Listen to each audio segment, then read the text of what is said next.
দ্বিতীয়বারের মতো স্বাধীন হয়েছে বাংলাদেশ প্রায় 1 মাস পেরিয়ে গেছে।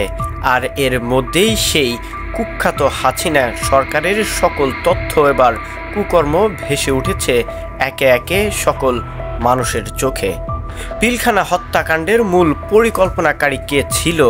অনেকেই ধারণা করেছে এর আগের কথা, কিন্তু বর্তমান সময়ে শেখ হাসিনাকে নিয়ে এমন কিছু তথ্য ফাঁস হয়েছে যেটা এর আগে কেউ প্রকাশ করতে সাহস পায়নি।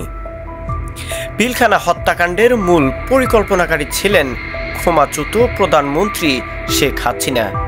এ ঘটনার সহযোগিতা করেছেন আওয়ামী লীগের বেশ কিছু নেতারা। বৃহস্পতিবার 5 সেপ্টেম্বর জাতীয় প্রেস ক্লাবে পিলখানা হত্যাকাণ্ড নিয়ে সেনাবাহিনীর তদন্ত কমিটির প্রতিবেদন বিষয়ে আয়োজিত এক সংবাদ সম্মেলনে কয়েকজন সাবেক সেনা কর্মকর্তা এমন তথ্য জানিয়েছেন মিডিয়ার সামনে। সংবাদ সম্মেলনে সাবেক প্রধানমন্ত্রীর নিরাপত্তা বিষয়ক উপদেষ্টা মেজর জেনারেল অবসরপ্রাপ্ত তারিক আহমেদ সিদ্দিকীকেও পিলখানা হত্যাকাণ্ডের অন্যতম অভিযুক্ত হিসেবে উপস্থাপন করা হয়। সাবেক সেনা কর্মকর্তা বলেন, সেনাবাহিনী আরও অনেক কর্মকর্তা এই হত্যাকাণ্ডের সঙ্গে জড়িত ছিল, যাদের পরে পদোন্নতি দিয়ে পুরস্কৃত করা হয়।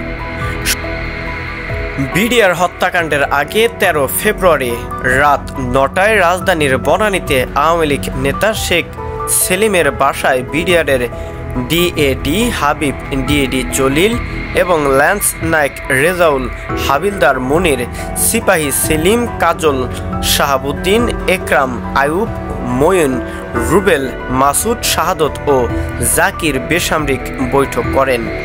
এর আগে পরেও বিডিআর সদস্যরা বেশ কয়েকটি বৈঠক করেন। সুবেদার গোফরান মল্লিক নবীন সৈনিকদের উদ্দেশ্যে উস্কানিমূলক বক্তব্য দেন।